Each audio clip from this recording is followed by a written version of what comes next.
Word of humanity's victory at Jupiter spread through the galaxy like wildfire. On 20 different worlds, human colony ships appeared within days of each other. Each carried not just settlers, but hope for other species who had lived under council rule. On the forest world of Verdant, Ambassador Reed met with the leaders of the tree-dwelling arbor species. Their branches swayed with excitement as he spoke. For 5,000 years, the council called us primitive because we choose to live in harmony with nature, their chief said through a translator. They denied us technology, just as they denied you. Reed smiled. Then let's change that together.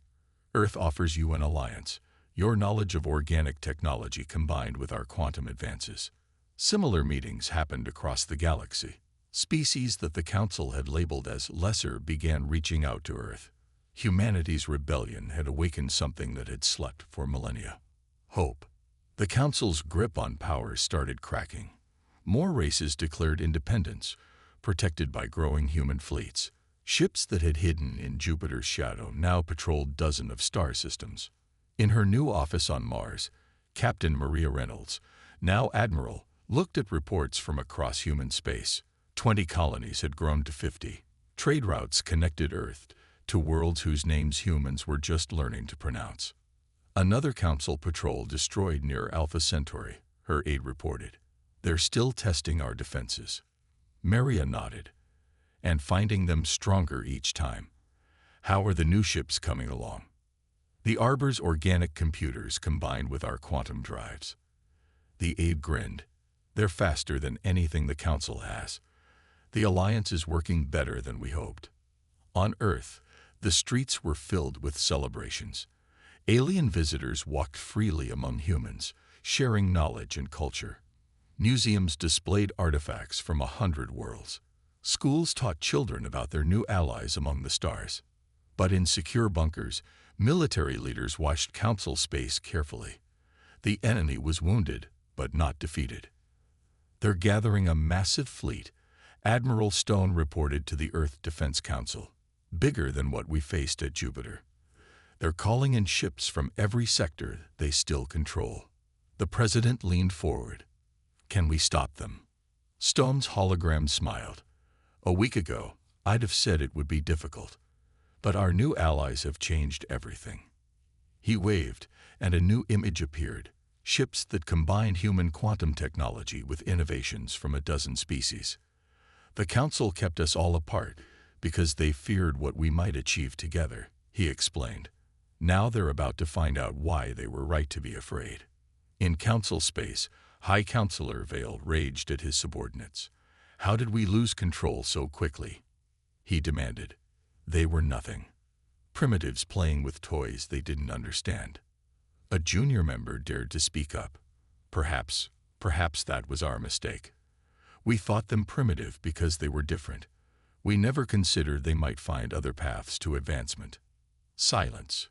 Vale roared. Gather every ship we have.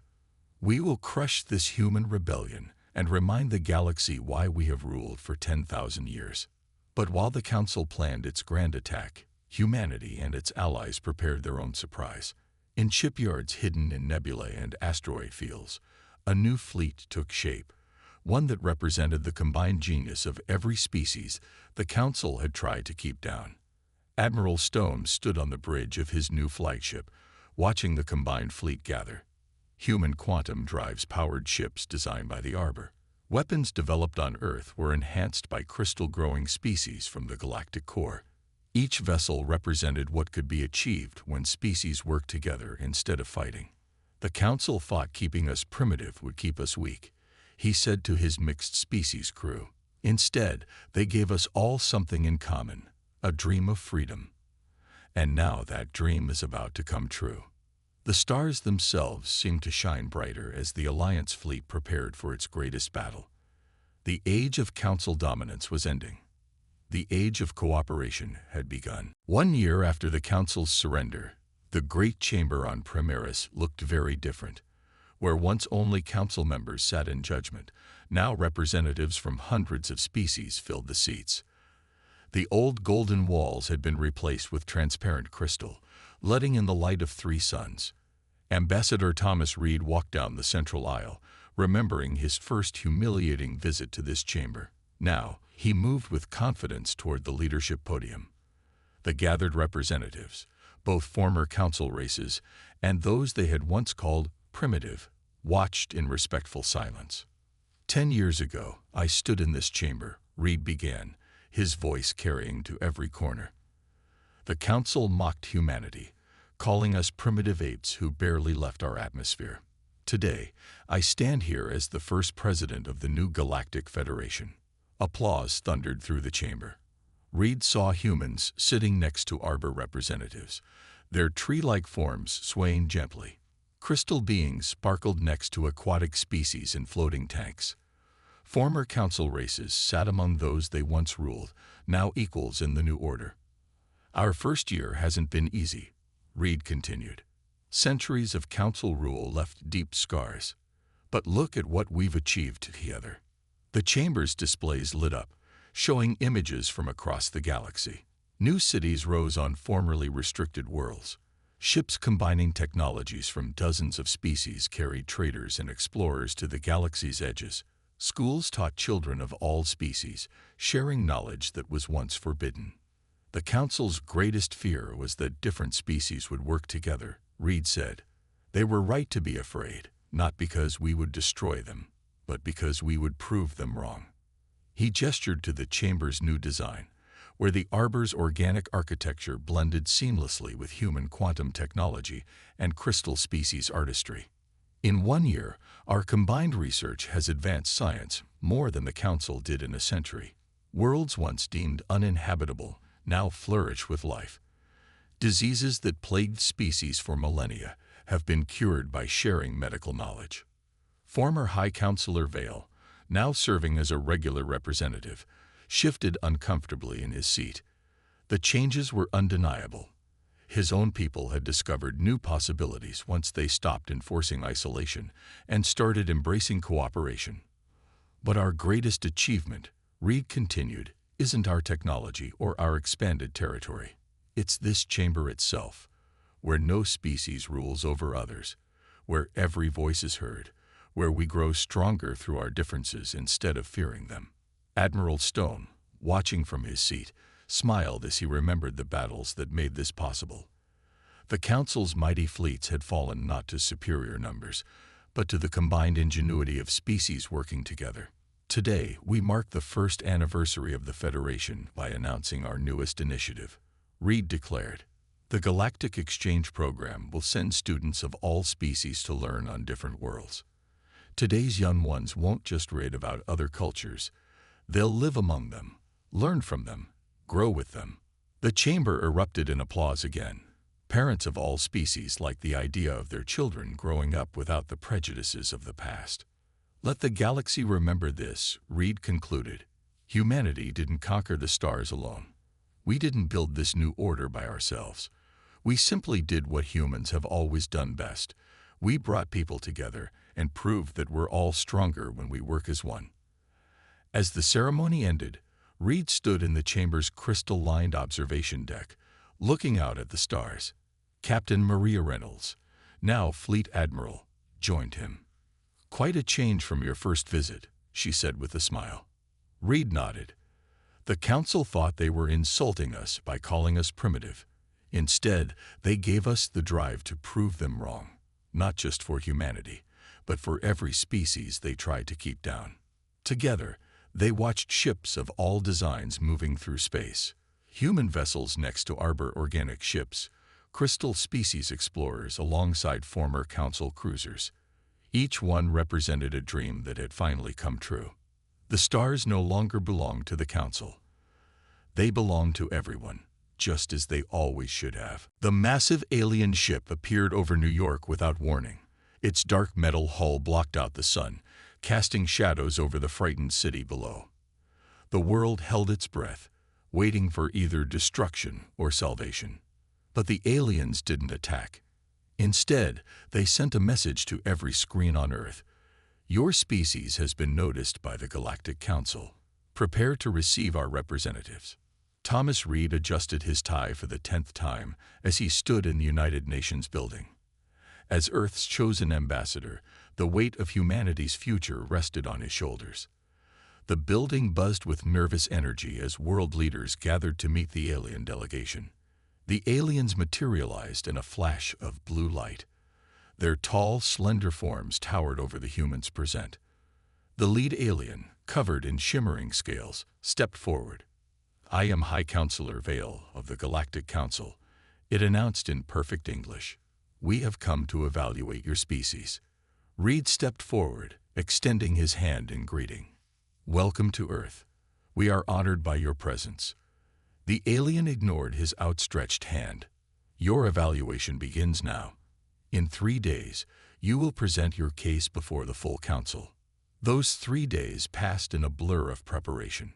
Reed gathered humanity's greatest achievements, from medical breakthroughs to space exploration milestones.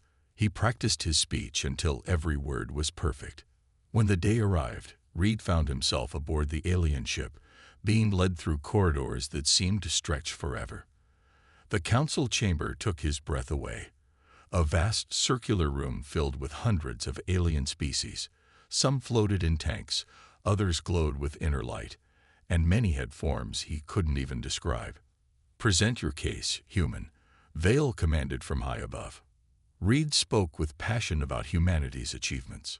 He talked about going from first flight to landing on the moon in just 66 years. He described human art, music, and literature.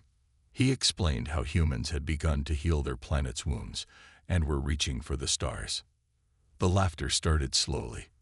First one alien, then another, until the whole chamber rang with it. "You think these are achievements?" Vale's voice dripped with scorn. "Your species took 10,000 years to discover basic electricity. You still use primitive chemical rockets. Your bodies are fragile. Your lives are short.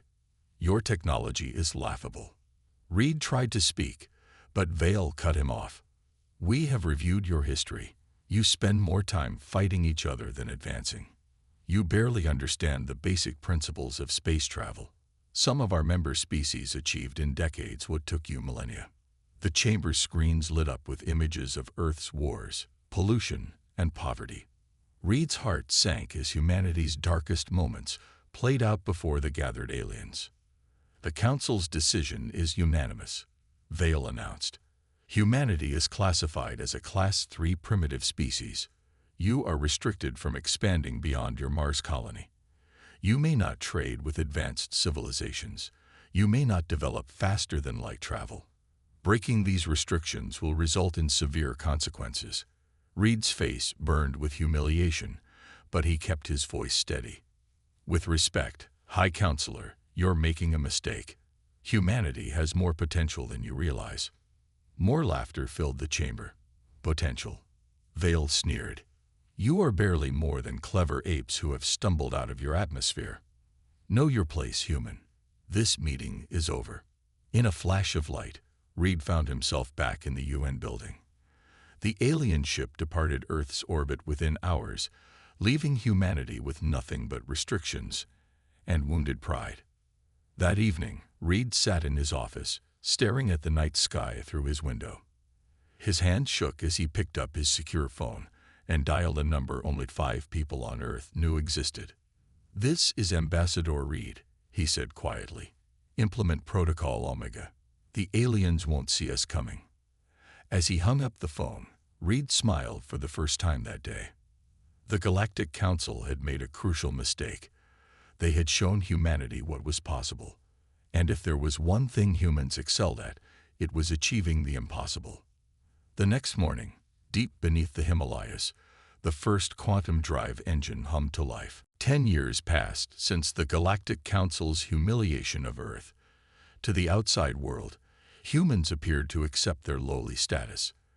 The Mars colony grew slowly, never exceeding the Council's strict limits. Space traffic remained confined to chemical rockets. Earth seemed to have learned its place in the galaxy. Nothing could be further from the truth. Deep beneath the Antarctic ice, Dr. James Walker wiped sweat from his forehead as he studied the holographic display. The quantum drive prototype hummed softly in its containment chamber, its blue glow reflecting off the ice walls. "Run the test again," he ordered his team. This was attempt number 1004. The drive spun up, its energy readings climbing higher than ever before. Warning lights flashed red, but Walker held up his hand, stopping his assistants from shutting it down. "Wait," he whispered. "Watch." The quantum field stabilized. Green lights replaced red. The impossible had just become possible. Walker grabbed his secure phone and dialed a single number. "It works," he said simply. "Tell the president we're ready." Across Earth, similar breakthroughs were happening in hidden facilities. Under the Sahara Desert, weapons that could pierce any known shield were being perfected. In abandoned mines beneath the Pacific Ocean, ships were being built in secret. The old space programs continued launching chemical rockets as a cover, while deep underground, a new fleet took shape. The Earth Defense Initiative had united humanity like never before. Old enemies became allies, pooling their resources and knowledge. While the Council watched Earth's surface, they never thought to look below.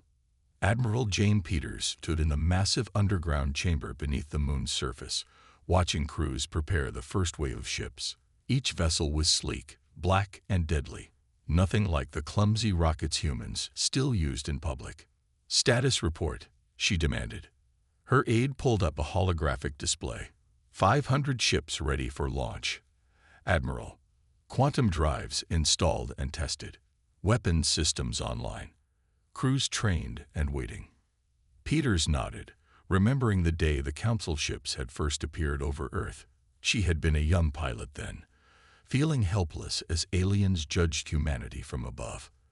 That feeling of helplessness had driven her, and millions like her, to work tirelessly for this moment. On Mars, what appeared to be simple mining operations were actually vast shipyards. The Council's satellites watched dust-covered humans dig in the red soil, never realizing that below the surface, advanced factories worked day and night. Back on Earth, Ambassador Reed attended another meaningless Council inspection. The alien observers sneered at Earth's primitive technology, never suspecting that the outdated equipment they saw was merely for show. Still using silicon computers, one alien inspector laughed, pointing at a bank of old machines. "How quaint." Reed forced himself to look embarrassed. "We make do with what we have," he mumbled, while the quantum computer hidden kilometers below their feet processed more data in a second than their entire visible facility could in a year. That evening, Reed met with the Earth Defense Council in their underground bunker. The room was filled with leaders from every major nation, scientists, and military commanders. "Dr. Walker reports the quantum drive is ready," Reed announced. "Admiral Peters confirms the fleet is prepared. All our hidden colonies are established. The only question remaining is, when do we reveal ourselves?" The room fell silent as the president stood. She looked at each face in turn, seeing the same determination that had driven humanity for the past decade. "The Council believes we are primitive apes," she said quietly. "They think we will take centuries to achieve what they have. Instead, we did it in 10 years. She smiled. "Send the order. Operation Starburst begins tomorrow." As the orders went out, millions of humans around the world and in secret bases across the solar system prepared for the greatest revelation in human history. Tomorrow, the galaxy would learn that underestimating humanity was the biggest mistake the Council had ever made. In the depths of space, a Council patrol ship passed Mars, its sensors showing nothing but routine mining activity. They didn't notice the massive doors beginning to open in the planet's surface, or the dark ships rising silently from their hidden berths. Humanity's moment had arrived. The massive starship Defiance rose silently from its hidden base beneath the Martian surface. Its black hull absorbed light, making it nearly invisible against the dark sky. Captain Maria Reynolds sat in the command chair, her heart racing with excitement and pride. "All systems green," her first officer reported. "Quantum drive ready." Maria took a deep breath.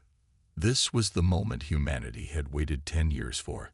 "Send the signal to all ships," she ordered. "Execute Operation Starburst." Across the solar system, Hidden doors opened in the surfaces of Mars, the Moon, and various asteroids. 500 ships of the secret human fleet emerged into space. Each one was a masterpiece of engineering, more advanced than anything the Council had ever seen humans build. On Earth, Ambassador Reed stood before the world's cameras. "People of Earth," he began, "today we break our chains. For 10 years, we have pretended to be weak. Today, we show the galaxy our true strength." The Defiance's quantum drive hummed to life. Space itself seemed to bend around the ship. In the blink of an eye, the massive vessel vanished from Mars orbit. 3 days later, a Council observation post near Alpha Centauri detected an unknown ship approaching. The alien observers were confused. No primitive species had ships in this sector. Their confusion turned to shock when they identified the vessel's origin. "Impossible," the post commander exclaimed. "It's human." The Defiance dropped out of quantum space, its advanced systems making the supposedly impossible journey look easy. Maria opened a channel to the observation post. "This is Captain Reynolds of the Earth ship Defiance," she announced. "We claim this star system in the name of humanity. Your restrictions no longer bind us." News spread quickly through Council space. Humanity had not only broken the restrictions on faster-than-light travel, they had mastered it. The Council chambers erupted in chaos as reports flooded in. More human ships appeared in different star systems. Each one carried colonists, ready to build new homes among the stars. The Council's carefully maintained order was crumbling. High Councilor Vale called an emergency session. "This is unacceptable," he raged. "How dare these primitives defy us? Deploy the defense fleet. Show them the consequences of their actions." A massive Council warship arrived at Earth, weapons charged. "You have violated Council law," its commander transmitted. "Surrender your ships or face destruction." Ambassador Reed's response was broadcast across all frequencies. "Look up," he said simply. The Council ship's sensors detected movement. Hundreds of human vessels decloaked around Earth, their weapons locked on target. More ships emerged from hiding spots throughout the solar system. "You thought we spent 10 years accepting your limits," Reed continued. "Instead, we spent it preparing. Your sensors can confirm our weapons are more advanced than yours. Our quantum drives are faster. Our shields are stronger." In the Council chambers, Vale received more shocking news.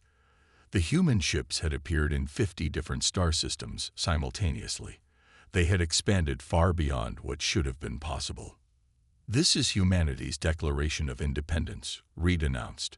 "We would prefer peace, but we are ready for war. The choice is yours." The Council ship's commander looked at his sensor readings again. The human vessels surrounded his ship in a perfect formation. Their technology signatures were off the charts. With a bitter taste in his mouth, he ordered his ship to withdraw. "The Council chamber will hear about this outrage," he threatened as his ship retreated. "Oh, they'll hear about it," Maria replied from the Defiance's bridge. "They'll hear how humanity did in 10 years what they thought would take us centuries. And this is just the beginning." As the Council ship disappeared into hyperspace, cheers erupted across Earth and its new colonies. Humanity had finally broken free of its chains. The stars themselves were now within reach. On the Defiance's bridge, Maria looked out at the vast expanse of space. "Set course for the next star system," she ordered. "It's time to show the galaxy what humanity can really do." The combined fleet of humanity and its allies gathered at the edge of Council space. 3,000 ships strong. Each vessel represented the best technology of multiple species. At the fleet's heart, Admiral Stone's flagship, Unity, led the formation. "All ships report ready," his communications officer announced. The crew member was from the crystal-growing species, their crystalline form glowing with excitement. Stone looked at his tactical display. The Council had gathered 5,000 ships to defend their capital world, Primaris. They still outnumbered the Alliance fleet, but numbers weren't everything. "Send the message to all ships," Stone ordered. "Operation Freedom begins now." The Alliance fleet jumped into quantum space. The journey to Primaris would take just hours, thanks to human quantum drives enhanced by alien technology. On every ship, crews of different species worked together, each bringing their unique strengths to the battle ahead. On Primaris, High Counselor Vale watched his sensor screens with growing concern. The Alliance fleet had appeared much closer than should have been possible. How did they jump past our outer defenses? He demanded. His answer came in the form of massive explosions throughout his defense grid. Small strike teams, using human stealth technology combined with arbor organic cloaking, had slipped through days earlier. Now they destroyed the Council's early warning systems. All ships, attack, Vale ordered. Show these upstart species the power of the Council. The Council fleet moved forward in their traditional wall formation, unchanged for thousands of years. Stone watched them approach and smiled. They never learn, he said quietly. All ships, execute Battle Plan Delta. The Alliance fleet split into smaller groups, each moving with perfect coordination. Council commanders watched in confusion as their enemies seemed to scatter. They're running away, one Council captain declared. Vale wasn't so sure. Wait, he started to say, but it was too late. The Alliance ships suddenly reversed course, their quantum drives allowing them to change direction instantly. They sliced through the Council formation like knives, their combined weapons tearing through the supposedly unbeatable Council shields. Impossible, Vale shouted as explosions lit up space around his flagship. Their weapons, they're using technologies that shouldn't work together. Stone's voice came through on all channels. That's what happens when species work together instead of keeping each other down. Each of us had pieces of the puzzle. Together, we solved it. The battle turned into chaos for the Council forces. Their rigid tactics fell apart against enemies who fought in ways they'd never seen. Human quantum weapons, powered by arbor organic energy cells, punched through their best defenses. Crystal species navigation systems let Alliance ships move in ways that seemed to defy physics. They're breaking through, Vale's officers reported. Our lines are collapsing. Stone watched from the Unity's bridge as the Council fleet's formation crumbled. Ships began surrendering in groups, their crews realizing they fought for a losing cause. Direct course to Primaris, Stone ordered. It's time to end this. The Unity led a final charge toward the Council capital world. Vale watched in horror as the ship that combined technology from a dozen primitive species approached his headquarters. How? He whispered. How did they achieve so much so quickly? The answer came from his own junior council member. Because we taught them the most important lesson of all, that they're stronger together than apart. Stone's final message echoed through every council communication system. Your time is over. The age of keeping species down ends today. Surrender and help us build a better galaxy for all. Vale looked at his shattered fleet, at the unstoppable Alliance ships, and at the faces of his own people who now looked at him with accusation instead of respect. The High Counselor of the once mighty Galactic Council sat in his chair and spoke the words he never thought he'd say. We surrender. Cheers erupted across thousands of ships and hundreds of worlds. The Council's 10,000-year reign of suppression was over. A new era of cooperation and advancement was about to begin. The Council's response to humanity's defiance came swiftly. 1,000 warships emerged from hyperspace near Jupiter, their golden hulls gleaming in the sunlight. Each ship was twice the size of Earth's largest vessels. Admiral Robert Stone stood on the bridge of the flagship Thunder, watching the enemy fleet approach. His gray eyes narrowed as he studied their formation.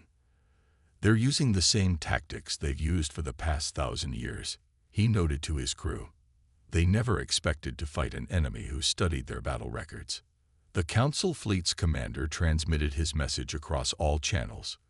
This is your final warning. Return to Earth and surrender your advanced technology, or be destroyed. Stone smiled. All ships, battle formation Delta, he ordered. Let's show them how humans fight.